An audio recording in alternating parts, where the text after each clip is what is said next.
कहते हैं कि कांग्रेस ने 70 सालों में क्या किया। मैं इनसे पूछना चाहती हूं 10 सालों में आपने क्या किया। वो मेरे भाई को शहजादा बोलते हैं। मैं उनको बताना चाहती हूं ये शहजादे 4000 किलोमीटर पैदल चले हैं। एक सच्चाई आपको टीवी पे दिखती है, वो सच्चाई जो आपको दिखा रही है ना, ये समझ लो सारे टीवी के चैनल आज बड़े बड़े खरबपतियों के हैं। मैंने सुना है कि गृह मंत्री जी के संसदीय क्षेत्र में 16 प्रत्याशी ऐसे ही बैठ गए चुनाव से पहले। आज के जो प्रधानमंत्री हैं, जरा उनकी कार्यशैली को आप देखिए।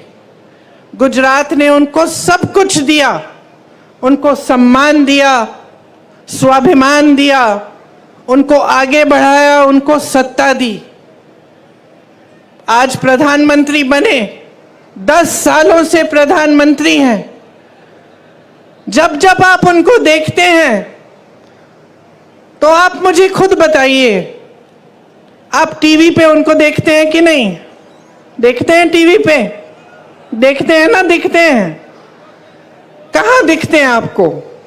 बड़े मंचों पे दिखते हैं, बड़े बड़े प्रधानमंत्रियों के साथ दिखते हैं, दूसरे देशों के राष्ट्रपतियों के साथ दिखते हैं ना? बड़े बड़े खरबपतियों के साथ दिखते हैं, सेठों के साथ दिखते हैं। कभी आपने उनको किसी किसान के घर जाते हुए देखा है? कभी आपने उनको किसी गरीब के घर में जाते हुए देखा है? मैंने यूपी में काम किया पिछले 5 सालों से। वहां पे उनका संसदीय क्षेत्र है। उनके संसदीय क्षेत्र वाराणसी में भी प्रधानमंत्री जी किसी एक गरीब के घर नहीं गए हैं। कभी नहीं पूछा है इन 10 सालों में कि भाई तुम कैसे हो। किसानों के लिए नीति बनाते हैं, किसान आंदोलन करता है। लाखों किसान 4 किलोमीटर दूर उनके घर से बैठते हैं, आंदोलन करते हैं। महीनों के लिए उनकी बिजली काटी जाती है, पानी काटा जाता है, 600 शहीद होते हैं किसान, लेकिन वो 4 किलोमीटर दूर चल के हमारे प्रधानमंत्री उनसे मिलने के लिए नहीं आते हैं। जब उनको पता चलता है कि चुनाव आ रहा है और ये किसान आंदोलन कर रहे हैं, हमें वोट नहीं मिलेगा, तब चुनाव के 2 महीने पहले वो कानून बदल देते हैं। ये है उनकी कार्यशैली। वो मेरे भाई को शहजादा बोलते हैं। मैं उनको बताना चाहती हूं ये शहजादे 4000 किलोमीटर पैदल चले हैं। कन्याकुमारी से कश्मीर तक आपकी समस्याओं को सुनने के लिए चले हैं। मेरी बहनों से मिले हैं, मेरे भाइयों से मिले हैं, किसानों से मिले हैं, मजदूरों से मिले हैं और सबसे प्यार से मिलकर पूछा है कि तुम्हारे दिल में क्या मुश्किलें हैं, तुम्हारे जीवन में क्या समस्याएं हैं, उनको हम हल कैसे कर सकते हैं। और एक तरफ आपके शहंशाह नरेंद्र मोदी जी महलों में रहते हैं। आपने कभी टीवी पे उनका चेहरा देखा है? एकदम साफ सुथरा सफेद कुर्ता, एक दाग नहीं है धूल का, एक बाल इधर से उधर नहीं हो रहा है। वो कैसे समझ पाएंगे आपकी मजदूरी, आपकी खेती कैसे समझ पाएंगे? हमारी बड़ी बड़ी ओलंपिक की मेडलिस्ट महिलाएं जो लड़ी, देश के लिए मेडल लाई, जब मेडल लाई तो मोदी जी ने उनके साथ फोटो खिंचवाई और सारे अखबारों में लिखा था कि देखिए मोदी जी हैं तो मुमकिन है, मोदी जी की वजह से ये मेडल लेके घर आई हैं। जब वही महिला सड़क पे उतरी क्योंकि उसके साथ अत्याचार हुआ था, मोदी जी ने उनकी मदद नहीं की। उस महिला ने, उसकी आंखों में आंसू थे जब उसने मुझे बताया कि दीदी मैंने सोचा था कि मैंने इतना बड़ा काम किया है, देश के लिए मेडल लाई हूं, अगर मैं यहाँ पे बैठ के मांग करूंगी तो जरूर मेरे साथ न्याय मिलेगा, मुझे न्याय मिलेगा। लेकिन उसे न्याय नहीं मिला। आपको मालूम है क्या तोहफा मिला उसको? जिसने उस पे अत्याचार किया, आज उसका बेटा भाजपा के टिकट पे खड़ा है। कहते हैं कि कांग्रेस ने 70 सालों में क्या किया। मैं इनसे पूछना चाहती हूँ 10 सालों में आपने क्या किया? हमने IIM बनाए, IIT बनाए, एम्स बनाए, HAL बनाया, BHEL बनाया। आप नाम लीजिए, कांग्रेस ने बनवाया। भाखड़ा नंगल डैम बनवाया, आपका अमूल बनाया। इन्होंने क्या बनाया? इन्होंने क्या बनाया? फूट फैलाई लोगों के बीच में, नफरत का बीज बो दिया, क्योंकि उस नफरत के बीज से उन्हीं की सत्ता बढ़ेगी। आपसे जब आते हैं चुनाव के समय आपसे बात करने के लिए, तो क्या बातें करते हैं? आए थे अभी 2-3 दिन पहले, मैंने सुना उनका भाषण। चुनाव है हिंदुस्तान में, बात हो रही है पाकिस्तान की।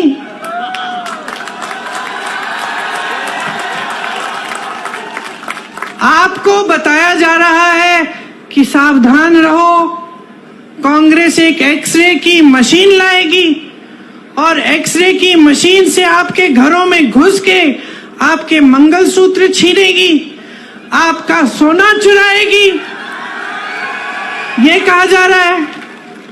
देश के प्रधानमंत्री हैं, इतनी स्तरविहीन बातें।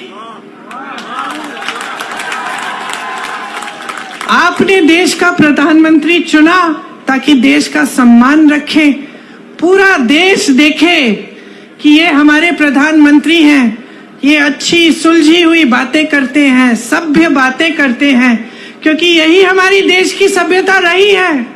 हम अपने बड़ों को देखते हैं और हम कहते हैं कि देखिए कितने सभ्य हैं, आदर देते हैं। लेकिन अब हमारे प्रधानमंत्री आपके सामने झूठ तो बहुत बोलते हैं, लेकिन अब तो फिजूल की बातें करने लग गए हैं। पहले झूठ तक सीमित था, अब अजीब अजीब सी बातें। आपकी 2 भैंसें हैं तो कांग्रेस एक भैंस चुरा लेगी।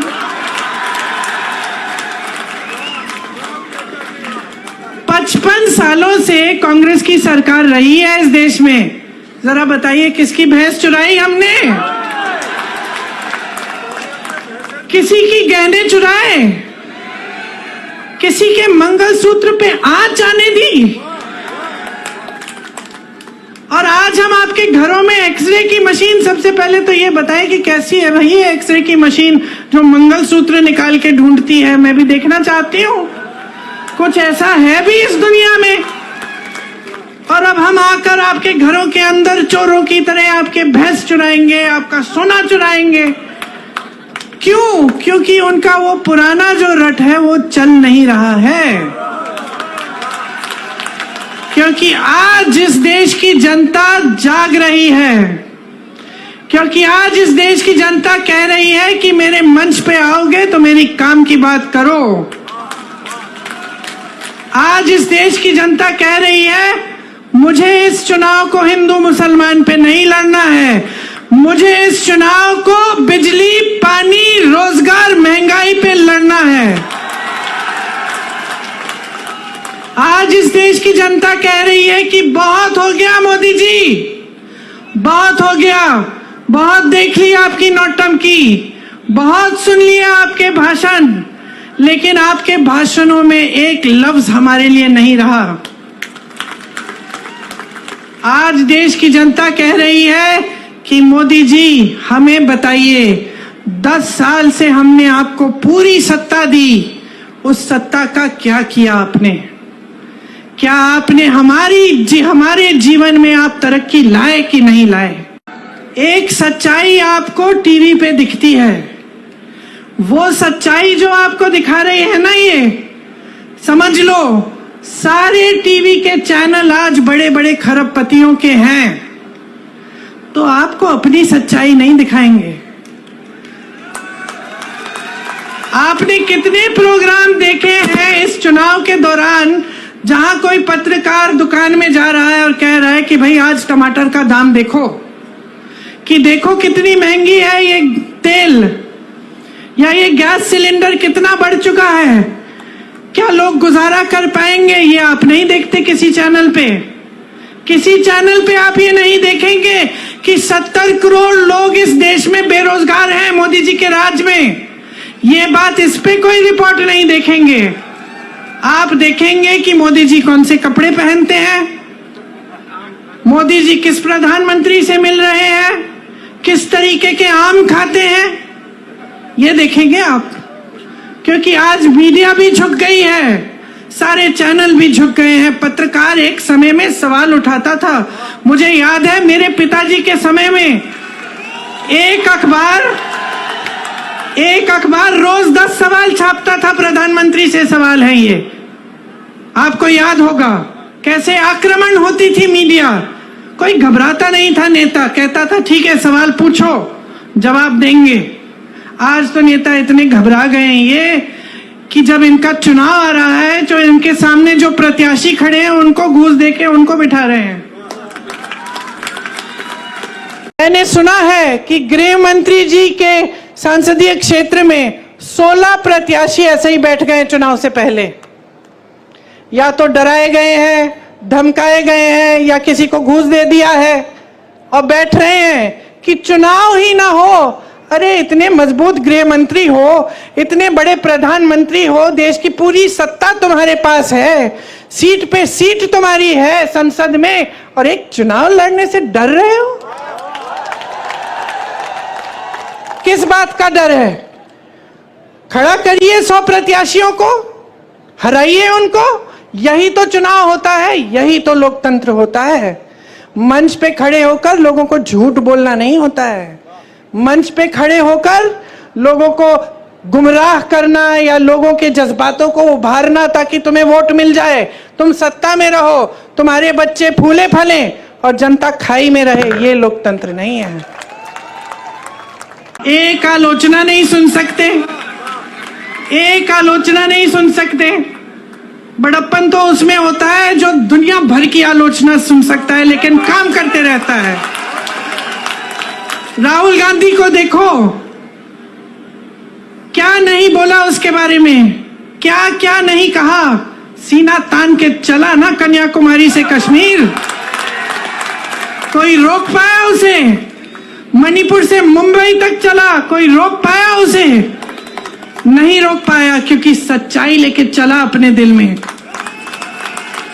क्योंकि इस देश के सत्य को ढूंढने निकला। झूठों से भरपूर भाषण और राजनीति नहीं की उसने।